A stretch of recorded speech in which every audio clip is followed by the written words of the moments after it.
ईदगाह। मुंशी प्रेमचंद। गांव में ईद का चांद नजर आ गया था। बच्चे खुशी से झूम उठे। चारों ओर ईद की तैयारियां हो रही थी। छोटे छोटे बच्चे नए कपड़े पहनकर ईदगाह जाने की तैयारी कर रहे थे। हमीद नाम का एक गरीब अनाथ लड़का भी था, जो अपनी दादी अमीना के साथ रहता था। उसके माता पिता का देहांत हो चुका था। घर में गरीबी थी, लेकिन उसकी दादी ने उसे प्यार से पाला था। ईद के दिन सारे बच्चे मेले में जाने के लिए तैयार हुए। सबके पास पैसे थे, लेकिन हमीद के पास केवल 3 पैसे थे।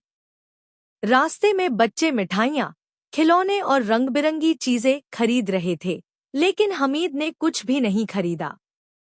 जब वह मेले में पहुंचा, तो उसने देखा कि दुकानों पर मिठाइयाँ, खिलौने और तरह-तरह की चीजें बिक रही थी। उसके दोस्त रसगुल्ले, जलेबियां और गुड़िया खरीद रहे थे, लेकिन हमीद का मन किसी और चीज पर था। अचानक उसकी नजर एक लोहे की चिमटा पर पड़ी। उसे याद आया कि उसकी दादी जब रोटी बनाती हैं, तो उनके हाथ जल जाते हैं।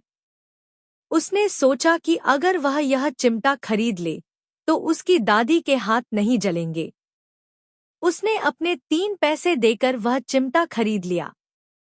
जब उसके दोस्त लौटकर घर जा रहे थे, तो वे मिठाइयाँ और खिलौने दिखा रहे थे और हमीद को चिढ़ा रहे थे। लेकिन हमीद खुश था कि उसने अपनी दादी के लिए एक उपयोगी चीज खरीदी थी। जब वह घर पहुंचा और दादी को चिमटा दिया,